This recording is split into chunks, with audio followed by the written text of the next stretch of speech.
ពីដើមមកនៅពេលដែលដឹងថាលោកអាន់វ៉ានិងលោកត្រាំជួយមកសម្របសម្រួលឲ្យមានបទឈប់បាញ់និងមានកិច្ចព្រមព្រៀងសន្តិភាពសម្រាប់កម្ពុជានិងថៃ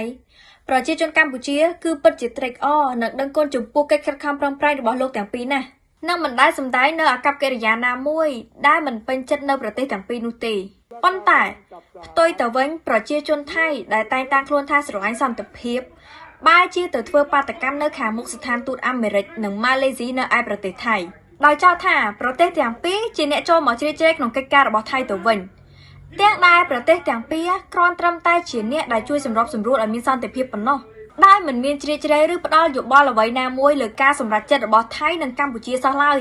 ហើយក្នុងនាមខ្ញុំជាប្រជាពលរដ្ឋខ្មែរមួយរូបខ្ញុំពិតជាគាំទ្រនៅទូនាទីរបស់ម៉ាឡេស៊ីនិងអាមេរិកដែលបានជួយមកសម្របសម្រួលឲ្យមានបទឈប់បាញ់និងមានកិច្ចព្រមព្រៀងសន្តិភាពចំពោះបញ្ហាសង្គ្រាមរវាងកម្ពុជានិងថៃនេះបង្ហាញថាកម្ពុជាគឺចង់បានសន្តិភាពពិតប្រាកដមិនដូចថៃដែលស្រែកឃ្លានសង្គ្រាមចង់តែធ្វើសង្គ្រាមជាមួយកម្ពុជាម្ដងហើយម្ដងទៀតនោះទេបែរជាចោទទៅកាន់ម៉ាឡេទៀតដែលម៉ាឡេគឺជាអ្នកដែលបានជួយសម្របសម្រួលឲ្យមានសន្តិភាពទៅហើយបែរជាថៃនឹងថាម៉ាឡេស៊ីគឺជាអ្នកចូលជ្រៀតជ្រែកទៅវិញ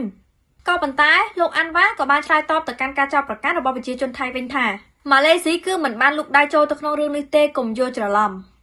ដោយម៉ាឡេស៊ីគឺជាអ្នកសម្របសម្រួលដើម្បីស្វែងរកដំណោះស្រាយឲ្យបាននូវសន្តិភាពប៉ុណ្ណោះហើយកម្ពុជានៅតែបន្តនឹងបដិញ្ញាថានឹងគាំទ្រនៅកិច្ចខិតខំប្រឹងប្រែងរបស់ម៉ាឡេស៊ីនិងអាមេរិកក្នុងការជួយសម្របសម្រួលស្វែងរកសន្តិភាពឲ្យកម្ពុជា